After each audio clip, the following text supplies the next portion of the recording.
Encourage हो जाएंगे कि इसका मतलब कि रिएक्ट नहीं कर रहे, इदारा बैक फुट पे जा रहा है फॉर सम रीजन।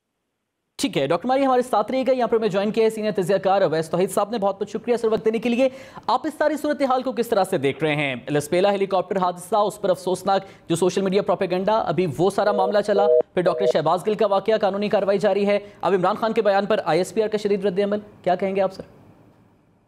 साथ बहुत ही अफसोसनाक बात है कि ऐसे मौके पे जब करोड़ों आवाम मदद के तलबगार हैं, इदारों के साथ, रियासत के साथ और गैर मुल्की इमदाद के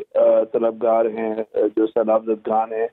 ऐसे मौके पर इमरान खान साहब, हमें लग रहा था, जो हम बात कर रहे थे पहले भी, कि वो ये समझते हैं या उनके कैम्प में इस तरह की फीलिंग है कि जो सैलाब का एक आफत आई है उसने उनके पॉलिटिकल नैरेटिव को या वो जो एहतजाजी तहरीक थी उसको कहीं पीछे धकेल दिया है, और उन्होंने हफ्ते 10 रोज इंतजार किया, 15 रोज, और उसके बाद फिर एक टेलीथॉन के बाद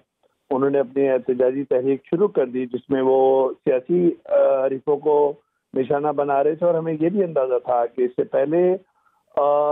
ये एक प्लान लग रहा था कि जब खान साहब ने एक दफ़ा कहा था सैलाब की शिद्दत से पहले कि मैं एक बड़ा प्लान दूंगा, तो इसका मतलब यही हम अखज़ कर रहे थे कि वो एक प्लान ये बना रहे हैं कि जी लॉन्ग मार्च हो इस्लामाबाद में, और वो लॉन्ग मार्च कोइंसाइड इस तरह करे कि just before the appointment of chief of army staff which is scheduled in November, in the last week of नवंबर।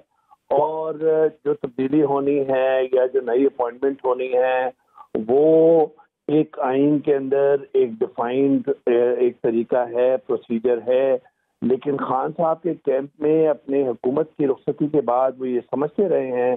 कि उनके ताल्लुकात कहीं इदारे की शख्सियात से हैं ना कि इदारे से। ये उनकी मेरे ख्याल में ना समझी थी, या फिर वो जिस अच्छे से देख रहे थे इदारे की वर्किंग को, डायनेमिक्स को, जो इदारा उनको शोल्डर प्रोवाइड कर रहा था 2011-12 से लेके और जब तक उनकी हुकूमत की रुखसती हुई, तो इमरान खान साहब और उसमें कहीं ना कहीं डेस्परेशन भी नजर आ रही है। लेकिन उस डेस्परेशन के अंदर वो लाइन जो एक रेड लाइंस होती हैं, जो हर जगह पे एक रेड जोन्स होते हैं कि जो सियासी क़यादत है वो कितना कुछ कह सकती है, तनकीद कितना कुछ कर सकती है, उसको मेरे ख्याल में उन्होंने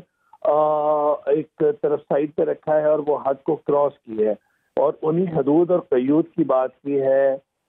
chief justice Islamabad high court के, जिनका रवैया बहुत ही हमदर्दाना या बहुत ही एक रिलैक्सेशन देने के मूड में थे वो जब तौहीन अदालत का मुकदमा फेस कर रहे थे खान साहब। लेकिन आज जब उनके वकील गए हैं तो उन्होंने अच्छी खासी सुनाई है और उन्होंने कहा ये गेम ऑफ थ्रोन्स में आप ये हदूद और क़यूद आप पार कर रहे हैं और हमसे आप रिलैक्सेशन की उम्मीद ना रखें। जब आपके कायद जो हैं वो इस तरह के बयान दे के इदारे के खिलाफ या मुतनादे बयान दे रहे हैं तो उसमें एक कहीं ना कहीं एक आप हद कायम रखते हैं। तो मैं समझता हूँ कि इमरान खान साहब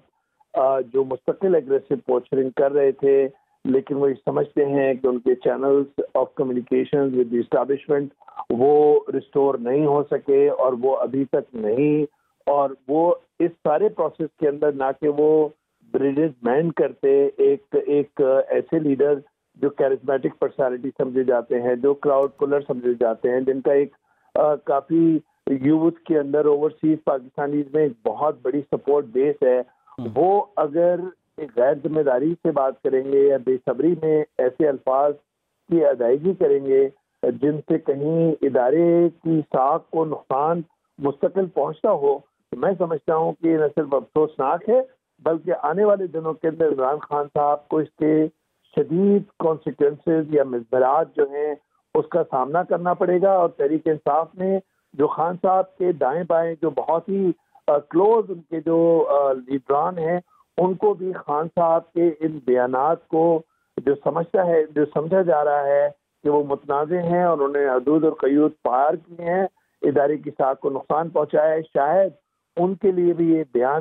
दिफा करना बहुत मुश्किल हो जाए। ये सिर्फ कहना कि दूसरे माजी में भी सियासी रहनुमा इस तरह के बयान देते रहे हैं, ये काफ़ी नहीं है। मैं समझता हूँ कि आपकी जो ट्रायल होती है किसी भी ایک پبلک پرسنالٹی کی یا پبلک پرسونا جو ان کا ہوتا ہے وہ پبلک اور پولیٹیکل ڈومین دونوں میں ہوتا ہے. پولیٹیکل ڈومین کے اندر آپ اپنے سیاسی حریفوں کو نشانہ بنا سکتے ہیں, ہدف بنا سکتے ہیں, لیکن ساتھ میں جو پبلک ڈومین ہے اس کے اندر ایسے الفاظ کا مستقل ادائیگی کرنا کہ میر جعفر, میر صادق, اور اس کے بعد پھر تشریح کرنا, پھر اس کے بعد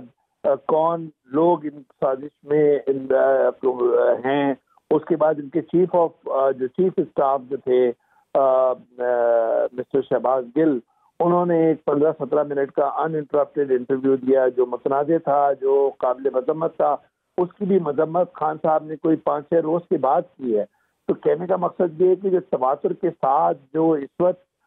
معاملات ہیں وہ کافی سنگینی اختیار کر گئے ہیں, اور خاص طور پہ ایسے موقع پہ جب آپ کے ملک کے اندر کروڑوں لوگ اگر امداد کے طلبگار ہیں. میرے آپ کی اجتماعی ایک ذمہ داری ہے, اور لگتا ہے ایسا ہے کہ ایک ایسی monstrosity آف کیٹاسٹروفک سچویشن ہمارے